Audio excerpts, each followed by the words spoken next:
সব গিয়ে কৃষ্ণের কাছে প্রার্থনা করলেন, এই প্রভু, ব্রজের বিরহ, ব্রজের দুঃখ এ সহ্য করা যাচ্ছে না, তুমি কৃপা করে চলো। তখন বলছে, উদ্ধব তুমি জানো না, আমি ভক্তির কথা মতো শ্রীধাম আমার প্রিয় ভক্ত তিনি বলেছিল রাধানীকে এই মত্তধামে 100 বৎসর কৃষ্ণ হারা হয়ে তুমি থাকবে, তাই আমি আজকে এই বৃন্দাবনে আমি যেতে পারছি না। আমি কথা দিলাম কিছুদিনের মধ্যে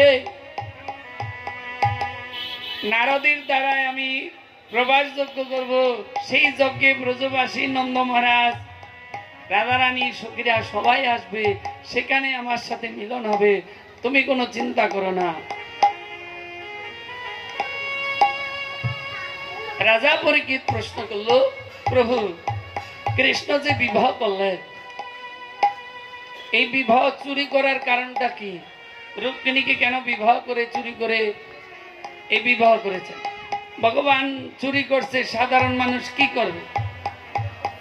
তো বলছে, শোনো রুক্মিণী, তিনি ওই গর্গাচার্যের কথা ব্রাহ্মণের মুখে শুনেছেন, কি যে কৃষ্ণের যখন নামকরণ করেছিলেন তিনি অগাসুর বগাসুর অনেক অসুরকে বধ করবে এবং নারায়ণের মতো শক্তিমান হবে, তাকে দর্শনে জগৎজীব উদ্ধার হয়ে যাবে, অনেক কিছু বর্ণনা করেছিলেন। ওই ব্রাহ্মণ কৃষ্ণের গুণগান কীর্তন করেছিলেন, সেই কীর্তন শুনে আজকে রুক্মিণী তিনি মন প্রাণ দিয়ে কৃষ্ণকে ভালোবেসেছেন। বলছেন, যদি কৃষ্ণ আমার পতি হয়, কৃষ্ণ আমার পতি হয়, প্রতিদিন দেবী মন্দিরে যায় একই প্রার্থনা, যাকে প্রণাম করে একই প্রার্থনা। এখন সেই দিন এসে উপস্থিত হচ্ছে কি, আজকে রুক্মিণীর সাথে বিবাহ ঠিক হলো, শিশুপালের সাথে রুক্মিণীর বিবাহ হবে। রুক্মিণীর দাদাই প্রস্তাব দিয়েছেন এবং বিবাহ ঠিক হয়েছে।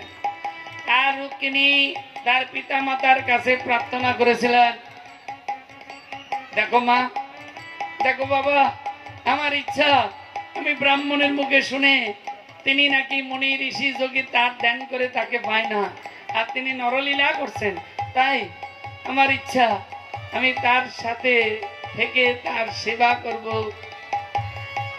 যদি তোমরা দয়া করো। এখন এই কথা শুনে পিতা মাতা রাজি আছে, কিন্তু তার দাদা রাজি নেই। তার দাদা বললেন, আমার বন্ধু শিশুপালের সাথে সমস্যায় পড়ে গেল, বিবাহ দিন ঠিক হলো। এইবার বিবাহ দিন যখন ঠিক হয়েছে, এখন রুক্মিণী তার পতিদের কাছে প্রার্থনা করছে, তোমরা বলো কেমন ভাবে কিভাবে আমি সেই আমার প্রাণের বন্ধুকে পাই, যার চরণ আমি মন প্রাণ সঁপে দিয়েছি। বদিরা বললো, শোনো, তুমি কৃষ্ণের কাছে একটা চিঠি লিখে ব্রাহ্মণের হাতে দিয়ে দাও। ওই বদিদের কথা মতো ব্রাহ্মণের হাতে দিল, সেই চিঠি নিয়ে কৃষ্ণের হাতে দিল ব্রাহ্মণ।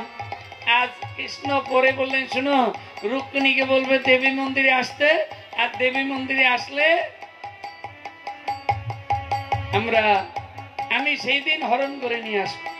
তখন কি করলেন, ওই চিঠি আবার কৃষ্ণ বলে দিলেন সবকিছু, সেই কথা মতো আজকে দেবী মন্দিরে আজকে রুক্মিণীর বিবাহ শিশুপালের সাথে।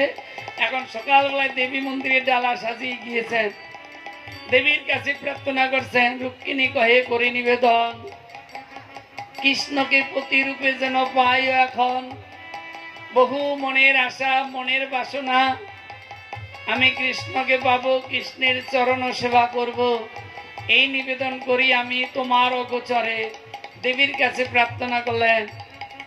আর এদিকে ভগবান শ্রীকৃষ্ণ তিনি এসে ওই রুক্মিণীকে হরণ করে নিয়ে গেলেন। রুক্মিণীকে হরণ করে নিয়ে গেলেন। এই পথের মধ্যে বলরামের সাথে দেখা। বলরাম বলল, ভাই ইনি কে? বলে, আরে চুরি করে নিয়ে এসেছে। বলরাম বলে, তোর যদি ইচ্ছা থাকতো আমাকে বলতি, ওর গোষ্ঠী সমেত লাঙ্গল দিয়ে টেনে নিয়ে আসতাম, চুরি করা লাগে? আমরা যদু বংশ। আজকে কৃষ্ণ তিনি রুক্মিণীকে পেয়ে আনন্দে আত্মহারা, রুক্মিণীও কৃষ্ণকে পেয়ে আনন্দে আত্মহারা। রাজা পরীক্ষিত তিনি প্রশ্ন করলেন সুখদেবের কাছে, হে প্রভু, যে কৃষ্ণের এত বিবাহ করার কি প্রয়োজন ছিল? 16,000 শুনেছি, 108 জনকে বিবাহ করেছিলেন, আলাদা আলাদা করেছেন 8 জনকে, আর 16,100 জনকে কিভাবে বিবাহ করলেন আমি একটু শুনতে চাই। তখন বললেন নরকাসুর তিনি কি করছেন, বাহুবলের দ্বারা ওই কুমারী নারীদেরকে এনে বন্দি করে রেখেছেন 16,100 জনকে। এখন তারা প্রত্যেকে ব্যাকুল হয়ে বললেন।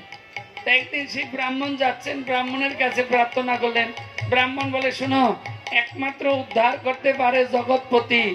গর্গাচার্য বলেছেন তিনি শক্তিমান নারায়ণের মতো, উনি যদি উদ্ধার করতে পারে, বলে তুমি একটু প্রার্থনা করো, আমাদের কথা বলো, মনের কথা। ব্রাহ্মণ গিয়ে বললেন, কৃষ্ণ আসলেন, ওই নরকাসুরকে বললেন, শুনো,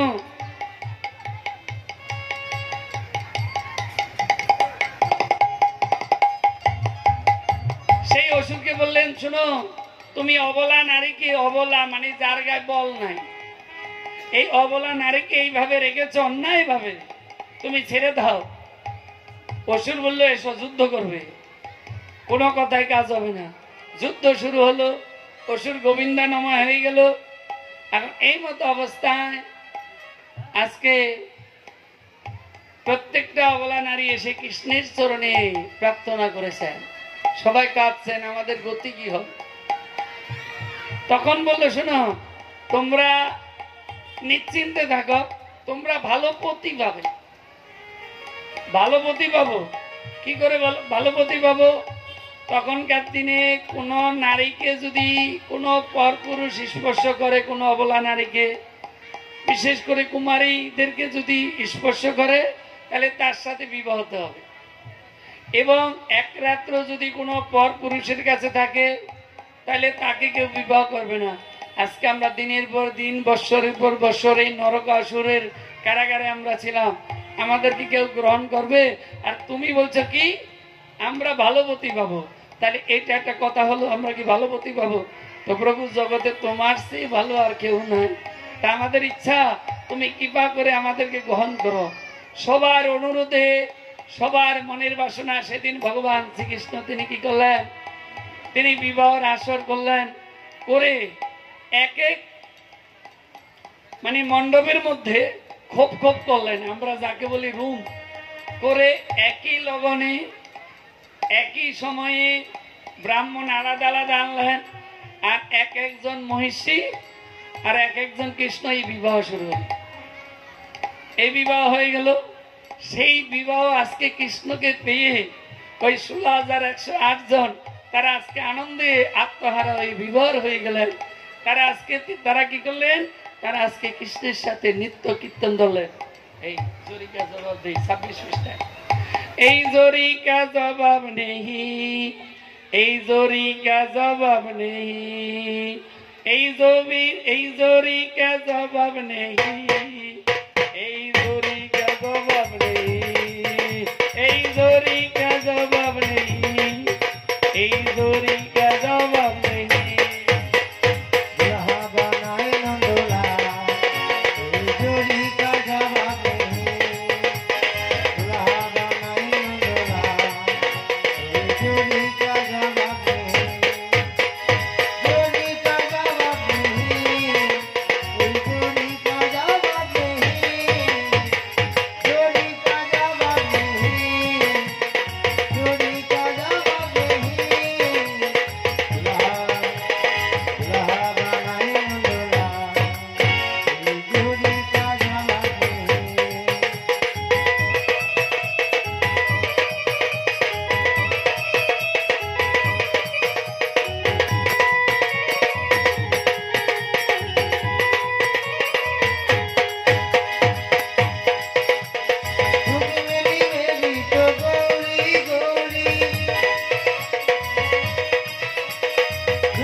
রাজা পরীক্ষিত প্রশ্ন করলে, হে প্রভু, সেই কৃষ্ণ সুদামার কি হলো?